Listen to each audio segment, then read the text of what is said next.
인물로 읽어보는 경제 이야기. 우리가 꼭 알아야 할 경제 상식까지 알아봅니다. 경제와 통하다.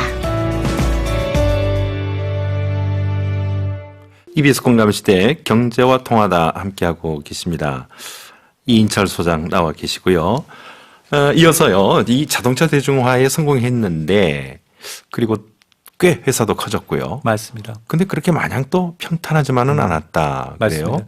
초기에 이제 앞서서 이제 컨베이어 벨트 시스템이라는 게 이제 이 포드가 이런 이제 도축장에 가서 봤더니 도축제 고기 한 마리가 위에 올라가서 벨트로 올라가는데 한 작업자가 계속 같은 부위를 잘라내는 거예요. 아하. 아, 저거를 그대로 우리 자동차에다 이제 도입해 보자. 이런 식으로 했더니 네. 이게 정말로 불필요한 노동이 없어지고 네. 허리를 굽히거나 고개를 돌리거나 이럴 필요가 없는 거예요. 네. 작업대에서 똑같은 작업만 하면 되니까.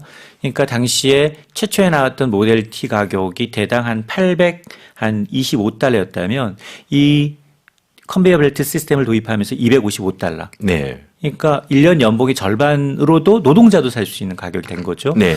그러니까 굉장히 선풍적인 인기로서 성공을 했는데, 근데 이런 컨베이어 벨트 시스템의 문제점은 또 뭐냐?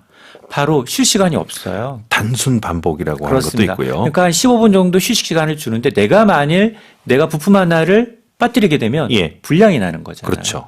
그리고 이게 하다 보니 임금을 많이 주는 건 주는데 나를 너무 많이 부려먹는다는 생각이 노동자 입장에서 들 수 있잖아요. 예. 그러니까 이제 반발이 되고 또 노동조합을 만드는데 아니 왜 노동자한테 다른 이 직원들은 포드 자동차 들어오기 위해서 이렇게 난리를 치는데 네. 이런 반발을 가느냐 이런 것 때문에 해고를 반복하게 되고 반목을 하게 됩니다. 네. 그러면서 좀 위기를 자초하죠. 그러니까 포드 입장에서는 충분히 줄 만큼 주고 맞습니다. 그러는데도 불만을 토로하는 노동자의 입장을 이해를 못했군요. 처음에. 그렇습니다. 또 하나 이제 포드가 이제 그나마 자기가 성공한 모델이라는 건 맞지만 수십 년 계속될 수는 없잖아요. 예. 사람들이 생활이 풍족해졌어요. 네. 그러면 자동차라는 건 고급스럽고 고급차를. 안락하고 네. 이게 보여주기라는 이제 약간의 이제 이런 것들이 이제 결합이 되는데 계속해서 한 모델을 고집했던 아하. 거예요. 모델 T는 또 너무 단순해 보이긴 하죠. 그렇습니다. 예. 그러다 보니 오히려 손해를 보게 됩니다. 아하. 그러면서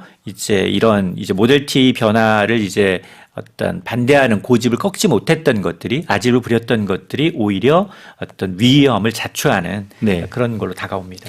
노동조합 또 싫어했던 것 같아요. 그러니까 근로 조건을 개선한다 할지 이런 거는 선진적으로 먼저 했었는데 맞습니다. 포드가요. 맞습니다. 그러나 정작 노동조합을 설립한다는 거에 대해서는 용납을 못했던 거죠. 그러니까 우리나라 삼성전자가 비슷한 케이스예요. 그렇군요. 근로 조건도 좋고요. 누구나 네. 다 들어가고 싶어하는 회사인 건 분명합니다. 네. 근데 노조를 허용하지를 않아요. 그렇죠. 네.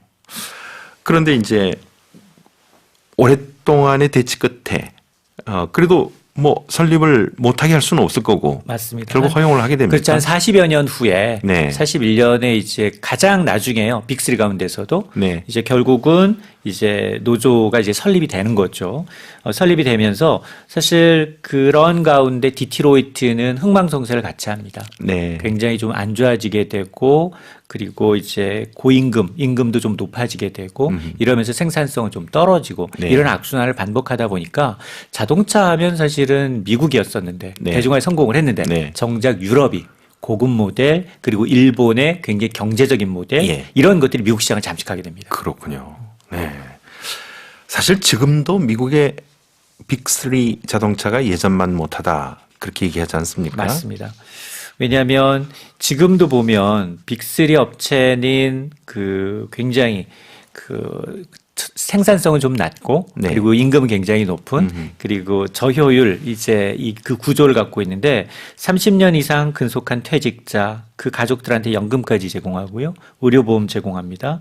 그리고 실직한 노동자들이 이제 복직할 때까지 뭐 건강보험, 생활비까지도 부담하는 그러니까 이게 좋은 것도 있지만 오히려 이제 환금 않는 거의가 이제 그동안 이었다면 네. 오히려 노조가 만들어지고 회사가 대치하고 그런 상황에서 이제 합이 이루어지는 시너지가 나오는 게 아니라 서로의 이제 목소리만 커지다 보니까 네. 이제 디트로이트가 기울게 됩니다. 아, 네.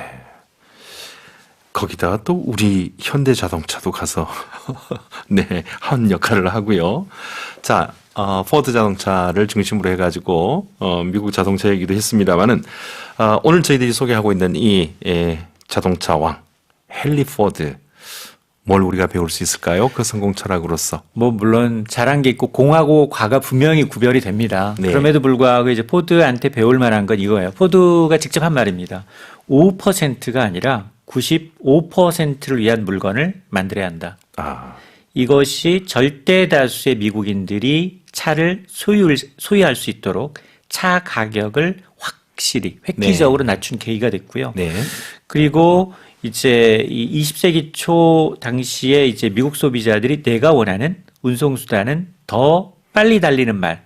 그러면서 당시 마차라고 했지 자동차는 생각을 못 했거든요. 네. 그러니까 자동차, 오토모빌이라는 아이디어를 생각해냈죠. 그리고 이동식 컨베이어 벨트 시스템 다 망할 것이다라고 한 걸 접목시키면서 제조업 조립 공장에 뭐 굉장히 롤 모델로 이제 도입이 되면서 생산 비용을 획기적으로 낮춘 것들. 네. 이런 것들은 아마 산업의 어떤 패러다임을 바꿔놨기 때문에 가장 이제 포드가 역사상 위대한 경영자다라는 이제 평가를 받는 이유라는 생각이 듭니다. 그렇군요.